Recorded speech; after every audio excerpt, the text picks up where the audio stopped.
Hey, what's up you guys? Welcome back to my channel. It's Rissa if you're new here, and welcome back to another what books I got for Christmas video. So I am so excited to be sharing what books that I got because I love reading and I love talking about books. So hopefully you'll see more book related content on my channel going forward.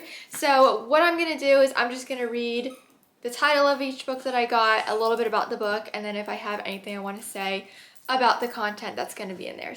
First, I'm going to start off with Accomplice to the Villain by Hannah Nicole Myrer. So this is actually the third book in this series, so I would definitely recommend reading the other two books first. If you've not read either of those books, then no big deal because this little blip of the back is not going to really tell you, it's not really going to spoil anything for you. So just to give you a little bit of insight, because again, I don't want to spoil anything. A girl, Evie Sage, got a job for the villain and she ends up getting a crush on him. Now, if you want to skip this summary, that's totally fine. Feel free to do that.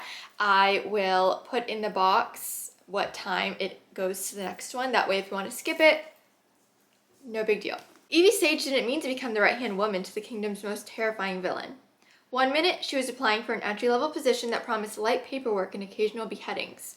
And the next, she was knee-deep in magical mayhem, murder plots, and an entirely inappropriate crush on her brooding, sharp-jawed, walking disaster of a boss. Now, with the magical prophecy unraveling, assassins showing up in the break room, and a suspicious amount of frogs wearing crowns, Evie has to figure out how to survive her job without setting the kingdom on fire, or her dignity, which is hanging by a very sarcastic thread. Being evil adjacent was never part of her 5-year plan. But then again, neither was falling for the villain. So that is basically just tells you what's going on in the other two books. That's basically it. But that sounds like it's really good. And I have really liked this series so far. So I'm excited to see where it goes. And then I also just like the cover of it. I think it's super pretty. And I love the little sprayed edges on the book. Next is Finding Her Edge by Jennifer Accomplice. Not sure if that's pronounced right or not, but I absolutely love anything that's related to like figure skating or ice skating. I don't know how to do it, but I will like eat up a book about it. So this one is about Adriana Russo is figure skating royalty with gold medalist parents and an equally talented sister.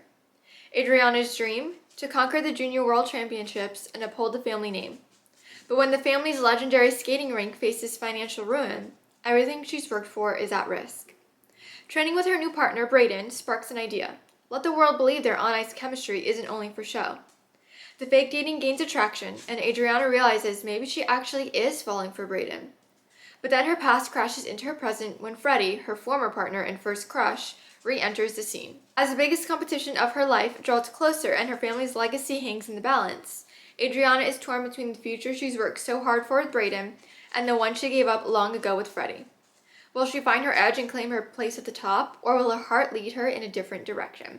So this one sounds so good. Again, I love figure skating, I love ice skating, anything to do with that. And this is also a Netflix series, so once I'm done reading the book, I might check out that series. So let me know if you've watched or read either of them and how you like it. Next book is The Ruling Class by Jennifer Lynn Barnes. So I had just actually finished the Natural series by this author, and oh my gosh, that was an amazing series. I loved it so much. I was obsessed with it. I was like eating it up. So if you have a series that's just as good as that one, please let me know because I was so obsessed with it.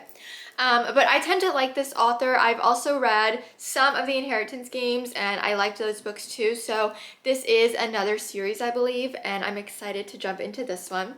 When Tess Kendrick is sent to stay with her older sister in Washington, D.C., she has no idea that Ivy is the Capitol's go-to fixer, a person who can make powerful people's scandals disappear with the snap of her fingers. Tess never thought she and Ivy had much in common, but when she enrolls at the exclusive Hardwick School, she soon finds herself thrust into the role of high school fixer, solving problems for the children of the D.C. elite. But secrets pile up as each sister lives a double life, and their worlds come crashing together when a scandal from the halls of Hardwick reaches Capitol Hill. As the stakes turn deadly, Tess must uncover who's behind the power play before she becomes a target herself. So that sounds so good, so I definitely am so excited to see what this is all about. The Blonde Identity by Ally Carter. So I had read a book by her, a series by her when I was a little younger. It was I Tell You I Love You, but then I'd have to kill you. And oh my gosh, I was obsessed with it. It was about a girl who was like a spy and she was at an all-girls academy, and it was the best series ever. So when I saw this book and I saw it was by this author, I was like, oh my goodness, I need to put that on my list. I have to read it because I loved it so much. So I'm really excited to check this one out. Let's see what it's about. It's the middle of the night in the middle of Paris, and a woman just woke up with no memory. She only knows 3 things for certain. 1, she has a splitting headache. 2, the hottest guy she has probably ever seen is standing over her telling her to run. And oh yeah, 3, people keep trying to kill her. She doesn't know who or why, but when she sees footage of herself fighting off a dozen men, there's only one explanation. Obviously she's a spy. Except, according to Mr. Hawkeye, she's not. She's a spy's identical twin sister. Too bad the only person who knows she's not the woman they were looking for is this very grouchy, very sexy, very secret agent who reluctantly agrees to help her disappear. Which is easier said than done when a criminal organization wants you dead and every intelligence service in the world wants you caught.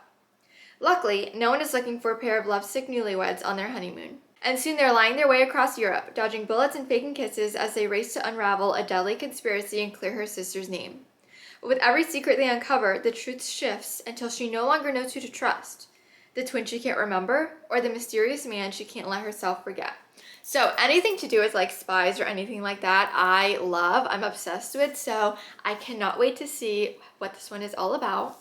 Every year my mom gets us kids a devotional. I don't know if I've ever put it in one of my videos before, but this year I am. So this one is My Utmost for His Highest, and it's by Oswald Chambers, and she always writes in it. It's just like a daily, you read like every day a little passage, and so I'm definitely going to try and keep up with this because sometimes I tend to forget to read every day, but we're going to keep up with this one. The last book that I got is actually one that I'm getting on my Kindle. So this one is The Most Wonderful Crime of the Year. Also by Ally Carter. Oh my gosh, I didn't realize that. Is that the same one that wrote the other one that I was just talking about? Yes! Oh my gosh, what a great time. Okay, so awesome. Okay, so now I'm really excited to read this one too. Okay, so what this one's all about. The bridge is out, the phones are down, and the most famous mystery writer in the world just disappeared out of a locked room 2 days before Christmas. Meet Maggie Chase and Ethan Wyatt. She's the new queen of the cozy mystery. He's Mr. Big Time Thriller guy. She hates his guts. He thinks her name is Marcy, no matter how many times she's told him otherwise. But when they both accept a cryptic invitation to attend a Christmas house party at the English estate of a reclusive fan, neither is expecting their host to be the most powerful author in the world, Eleanor Ashley, the Duchess of Death herself.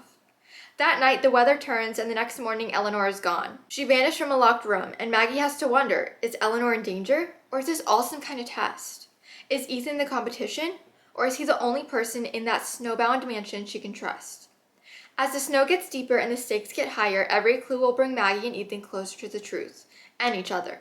Because this Christmas, these two rivals are going to have to become allies, and maybe more if they have any hope of saving Eleanor. Assuming they don't kill each other first.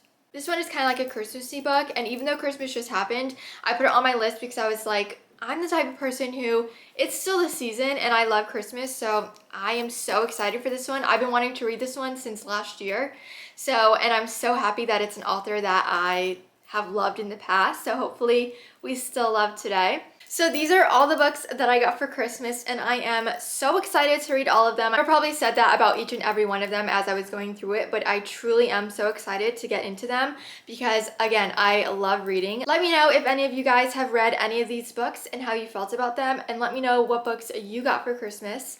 I will see you guys next year. Bye!